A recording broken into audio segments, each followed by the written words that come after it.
జాతీయవాద జర్నలిజానికి అసలైన వేదిక నేషనలిస్ట్ హబ్ ని సబ్స్క్రైబ్ చేసుకోండి. నోటిఫికేషన్స్ కోసం బెల్ ఐకాన్ పై క్లిక్ చేయండి. आज के इस पुस्तकाविष्करण समारोह में सहभागी हो रहे सभी ज्येष्ठ श्रेष्ठ जनों को नमस्कार. मंचासीन माननीय श्री सुब्बा रेड्डी जी, विद्यार्थी परिषद के प्रांत अध्यक्ष डॉक्टर जाना रेड्डी जी, झांसी जी, निकिता जी, तो वो मित्र राम मोहन जी, बंधुओं, माता भगिनी, सभी कार्यकर्ता सोदरा लोग. तो मैं सोच रहा था कि मुझे यहाँ विशिष्ट अतिथि నేను ఇక్కడ విశిష్ట అతిథి కాదు, నేను సంఘ కుటుంబంలో ఒక కార్యకర్త.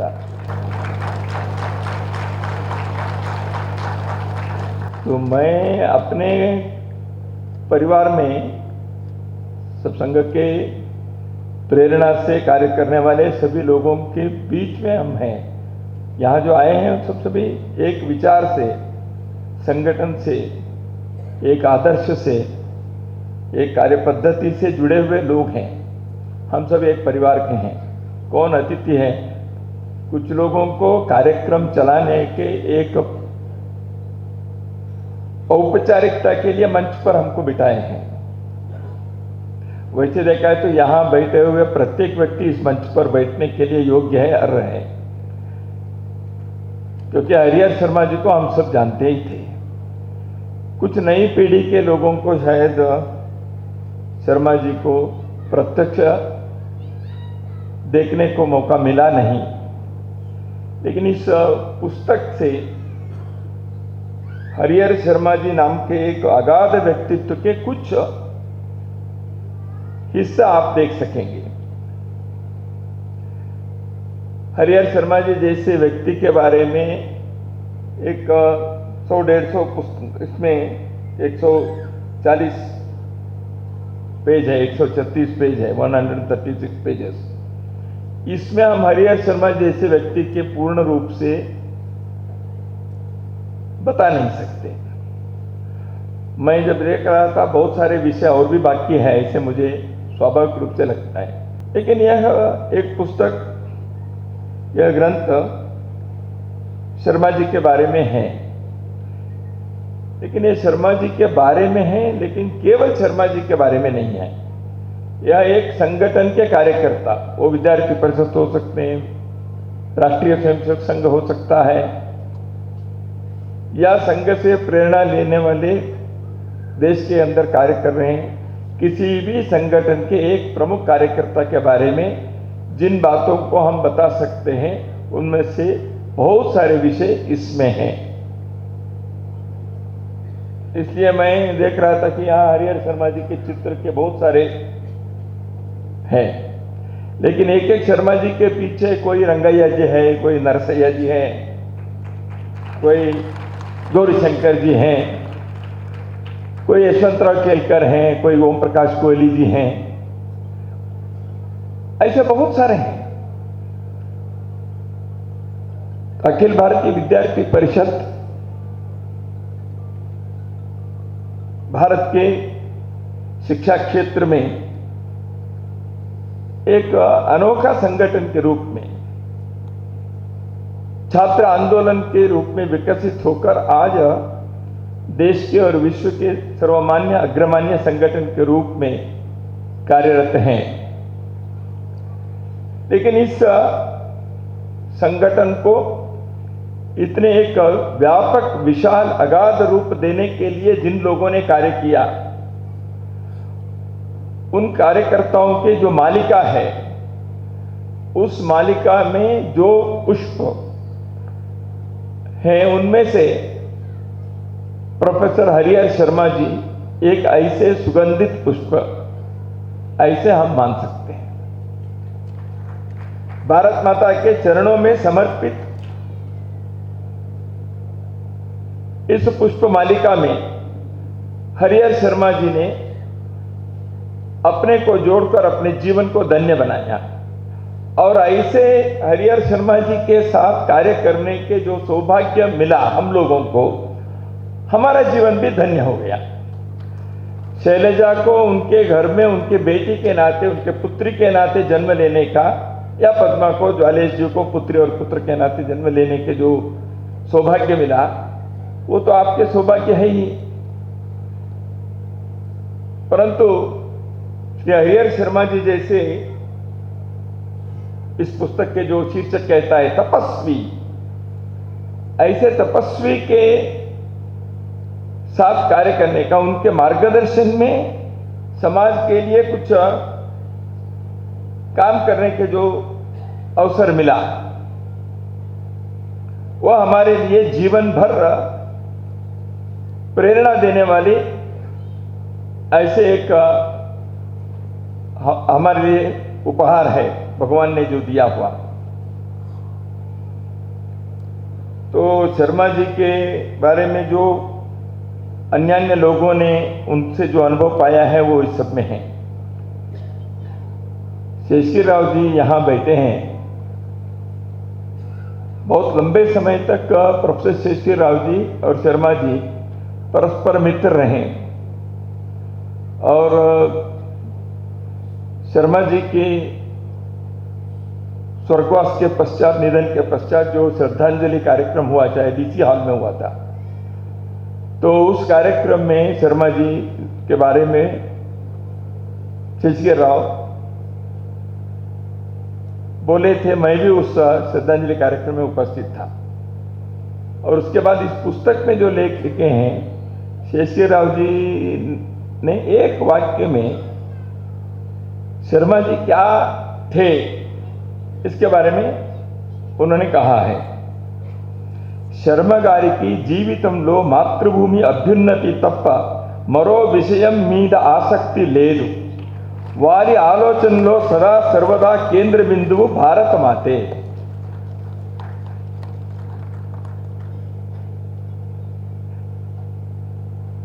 तेरा वैभव सदा अमर रहे मां, हम दिन चार रहे न रहे,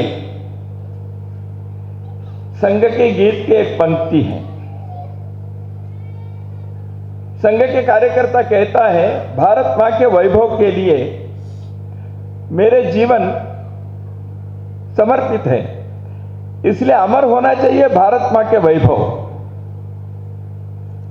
तो मैं रहूंगा, आज रहूंगा, कल जाऊंगा, एक दिन 4 दिन रहना हमारा भाग्य में जितना लिखा है उतना। लेकिन करना क्यों? तो राष्ट्रीय स्वयंसेवक संघ के स्वयंसेवक के नाते हरिहर शर्मा जी अपने सार्वजनिक जीवन के राष्ट्र आराधना के कार्य उन्होंने प्रारंभ किया, और संघ ने जो कहा, संघ ने जो बताया, वह जीवन भर उन्होंने किया, और संघ के साथ अपने को तादात्म्य कर दिया। संघानुकूल जीवन रचना करनी चाहिए, यह हम कार्यकर्ता से अपेक्षा करते हैं। तन समर्पित, मन समर्पित और यह जीवन समर्पित, चाहता हूं मातृभूत कुछ और भी दूं। ऐसे जो संघ के गीत की पंक्ति को अपने जीवन में चरितार्थ करने वाले जो कार्यकर्ताओं के मालिका है, उसमें कीर्तिशेष हरिहर शर्मा जी के एक प्रमुख स्थान है। संघ ने कहा उनको 1980 के करीब वो गवर्नमेंट कॉलेज में थे, अच्छे सैलरी मिलती थी, और वहीं रहते तो शायद बाद में प्रोफेसर वगैरह यूनिवर्सिटी तक चले जाते। संघ ने उनको सूचना दी, नहीं आपको यहां विजयनगर कॉलेज जो भाग्यनगर में है उस कॉलेज में आना चाहिए, काम करना चाहिए। शर्मा जी आए। जैसे अभी शैलजा जी ने उल्लेख किया, किसी टेक्निकल कारण से 2 साल शर्मा जी को वेतन नहीं मिल रहा था। प्रोफेसर शेषगिरी राव जी ने अपने लेखन में उसका उल्लेख किया है। लेकिन वेतन नहीं मिला, काम नहीं किया ऐसे नहीं है, कॉलेज के काम तो किए ही किए, लेकिन जिस कारण से संघ ने उनको सरकारी नौकरी को छोड़कर विजयनगर कॉलेज में आने के लिए कहा था, वह यहाँ बिना तनख्वाह के, बिना वेतन के काम करने के लिए नहीं बुलाया था। उनको संघ ने और कुछ काम दिया था, इसलिए अपने को वेतन नहीं मिला, इसलिए वो काम नहीं करना, ऐसे उनके मन में नहीं था। वो कॉलेज के प्रिंसिपल के काम भी किए, संगठन के कार्य भी करते रहे। और जब शेषगिराव जी ने कुछ वहाँ सरकार के डिपार्टमेंट में वगैरह मैं करूँगा ऐसे बताया, 1980 దశంలో వారికి 2 సంవత్సరాలు జీతం రాలేదు. సాధారణ మధ్యతరగతి కుటుంబం వారిది. కుటుంబాన్ని ఎలా కూర్చారో కొన్ని నెలల తర్వాత చూచాయిగా నాకు తెలిసింది. సెక్రటరియేట్లో ఫైలు కదలటం లేదు. బీజేపీ ఎమ్మెల్యేల ద్వారా ప్రయత్నం చేస్తాను, వివరాలు చెప్పండి అని అడిగాను. నవ్వారు. వచ్చినప్పటికీ వస్తుంది అన్నారు. जब आएगा तब आएगा, वही है ना, ठीक ट्रांसलेशन है। तो ऐसे कैसे सोचते हैं? मैं जो कार्य करता हूं वह भारत माता के वैभव के लिए तो है ही, लेकिन यह कार्य भगवत चरण में समर्पित है, इसलिए ईश्वर इच्छा है। जब आएगा तब आएगा। मैंने कार्य यदि न्याय मार्ग से, धर्म मार्ग से, बिना किसी स्वार्थ से मैंने किया है, तो आज नहीं तो कल ईश्वर उसको देखेगा, वेतन आएगा। यह जो अध्यात्म है, यह जो ईश्वर पर विश्वास है, जो श्रद्धा है, यह एक व्यक्ति को कार्यकर्ता के रूप में विकसित करता है। और यह जो श्रद्धा है, यह कार्यकर्ता को यह विश्वास अंदर से बल देता है। The worker of the organization gets steeled from within, not because of the speeches outside, but because of the confidence that is there instilled in him.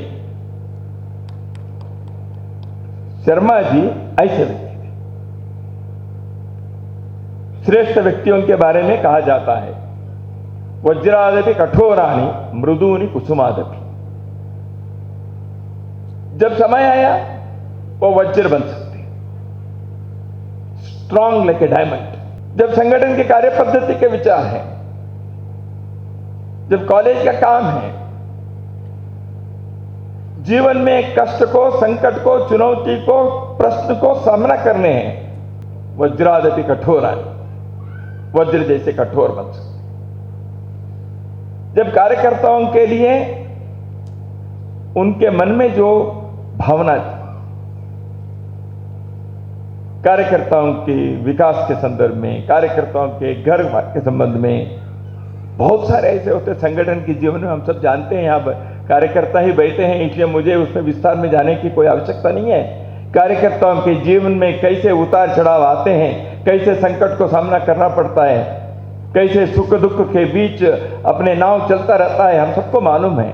उस समय कार्यकर्ताओं के बारे में ऐसे एक मृदुत्व से, मधुरता से, कुसुम जैसे, पुष्प जैसे, संवेदनाशील होकर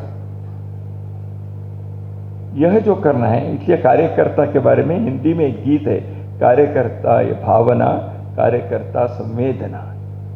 कार्यकर्ता यानी शरीरधारी एक रूप तो दिखता है, लेकिन कार्यकर्ता ये भावना है, कार्यकर्ता यह संवेदना है, कार्यकर्ता यह समर्पण है।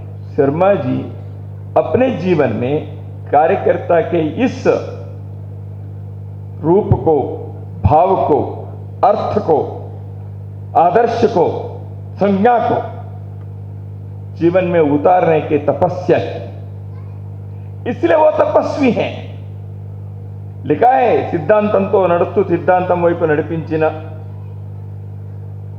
तो सिद्धांत को अपने जीवन में जीना है, यही तो कार्यकर्ता से अपेक्षा है। उपदेश बोलने के लिए या पुस्तक में, लेखों में लिखने के लिए मंच से भाषण देने के लिए नहीं है, जीना पड़ता है। शपथ लेना सरल है पर निभाना कठिन है। कार्यकर्ता के नाते शपथ लेना यह आसान है, पर निभाना कठिन है। क्योंकि तिल तिल जलना जो है ना, वो कठिन होता है। आसमान में जब बिजली चमकती है एक क्षण के लिए, कितने वोल्टेज, कितने प्रकाशमान, सारे आकाश जगमगा जाता है एक क्षण के। लेकिन ये दीप जो जलना है, तिल तिल जलकर जो दीप जलना पड़ता है लंबे समय तक, मंद प्रकाश देते हुए, अपने जीवन को एक एक बूंद के उस तेल के उस बूंद को कर लेते लेते लेते प्रकाश करने के लिए जीवन भर साधना करनी पड़ती है। वो आसान नहीं है। और ये सब करते समय मनुष्य को लगता है मैंने ये किया है इसलिए मुझे ये मिलना है। ये सौदा चलता है मन में। व्यक्ति को लगता है मैंने इतने इन्वेस्ट किया है तो इतने तो मुझे लाभ में मिलना चाहिए ना। I have invested so much, so that is why I should get so much of profit also. ये सौदा है। एक सत्य कार्यकर्ता, सत्य स्वयंसेवक अपने समय देने के जो समर्पण है उसको सौदा नहीं बना सकता, व्यापार नहीं कर सकता। मैंने ये किया है, मैंने ये कष्ट सहन किया है, इतने मैंने त्याग किया है, इसलिए मुझे ये मिलना चाहिए, वो मिलना चाहिए। उसको मिला है तो मुझे क्यों नहीं मिला? मेरे अंदर क्या कमी है, उसके अंदर क्या ज्यादा है, उसके त्याग मेरे से बड़ा है क्या? ये सारे कैलकुलेशन दिमाग में चलता है। तेरा वैभव अमर रहेमा या तन मन समर्पित, ये शब्द सुनने में अच्छा लगता है, लेकिन ऐसे तिलमात्र भी मन में नहीं आना। शर्मा जी को कोई प्रशस्ति, पुरस्कार, अभिनंदन कुछ नहीं मिला,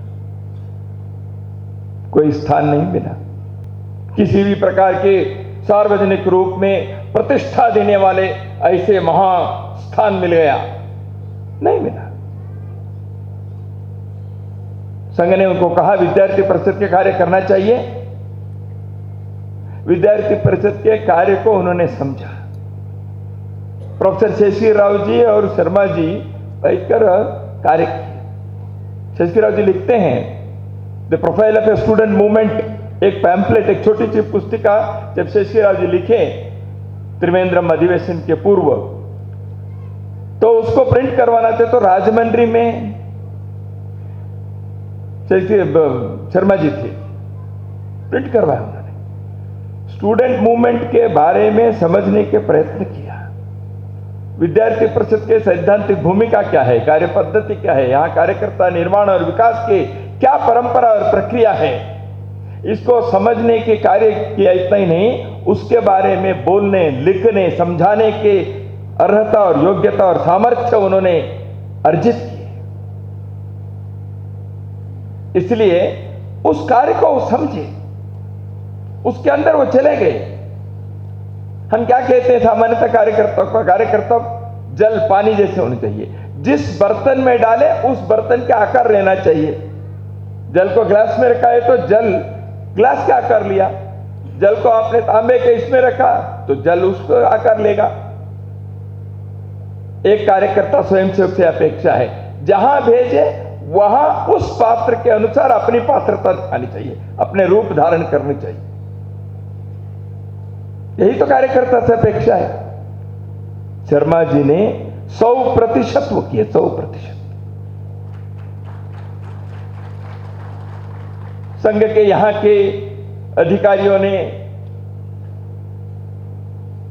इसी केशव स्मारक विद्यालय के संदर्भ में सोचा तो शर्मा जी को और डॉक्टर मनोहर राव जी को यहाँ के कार्य सौंपा, उसके कार्यदर्शी बने, सचिव बने शर्मा जी। विजयनगर कॉलेज के प्रिंसिपल के नाते, उन्होंने कॉलेज चलाने का सीखा था, लेकिन एक एजुकेशन इंस्टीट्यूशन के सेक्रेटरी बन के कार्य करना था, किया उन्होंने। यहां एक विचार आया, हम सब जानते हैं जर्नलिज्म के स्कूल शुरू करना है, शायद इसी बिल्डिंग में प्रारंभ हुआ। पहले तेलुगु जर्नलिज्म के रचना करके स्कूल शुरू किया, उसके भी कार्य किए उन्होंने, क्योंकि Sharma ji was wearing many hats. वो कॉलेज में प्रिंसिपल थे, घर में तो पिताजी थे, विद्यार्थी परिषद में पालक थे, शाखा में स्वयंसेवक थे, यहां सेक्रेटरी थे, और जागृति में वहां संपादकीय भी लिखते थे। विद्यार्थी परिषद की जो पत्रिका है यहाँ के सांदीपनी, उसको वर्षों तक उन्होंने संपादकीय अग्रलेख लिखे, उसके भी 2 वॉल्यूम शायद छप गए हैं संदीपनी के एडिटोरियल्स की, वो भी किया उन्होंने। He was journalist. और जागृति में और सांदीपनी में सिनेमा के विमर्श, समीक्षा लिखना, रिव्यू ऑफ द फिल्म्स, वो भी वो लिखे हैं। शेषगिराव जी लिखते हैं अपने लेख में, स्पोर्ट्स के बारे में लिखे उन्होंने, क्या हरित हरि इस नाम से लिखे। Sharma ji knows sports, Sharma ji can review films, Sharma ji can write editorials, Sharma ji can run a Rachna journalism school, Sharma ji can take the बाइटैक्स of the Vidyarthi Parishad, Sharma ji can also be principal of a college. ये सब कर रहे हैं।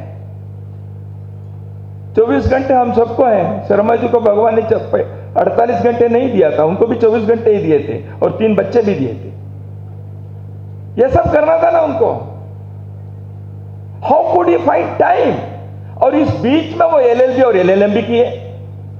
एक दिन कॉलेज में किसी क्लास में टीचर नहीं आए थे, कॉमर्स कॉलेज, ये इंग्लिश के प्रोफेसर हैं शर्मा जी, और कॉरिडोर में जा रहे थे तो क्लास खाली था, तो अंदर गए। कौन सा क्लास चलना था भाई? वो कोई टीचर नहीं आए थे, मर्केंटाइल लॉ, चलो मर्केंटाइल लॉ क्लास ले लिया उन्होंने।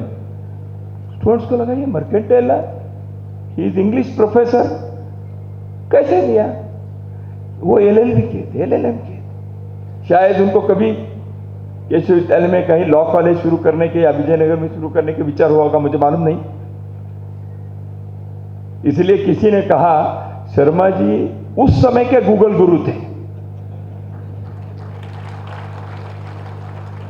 ఈనాటి గ్రంథ ఆవిష్కరణ కార్యక్రమంలో ఓ తపస్వి అనేటువంటి గ్రంథ ఆవిష్కరణ కార్యక్రమంలో పాల్గొనడానికి నాకు అవకాశం ఇచ్చినందుకు చాలా సంతోషంగా ఉంది. హరిహర శర్మ గారితో ఎక్కువ క్లోజ్గా నేను పని చేయలేదు, కానీ వారు దాదాపు మాకు చాలా సంవత్సరాల నుంచే పరిచయము.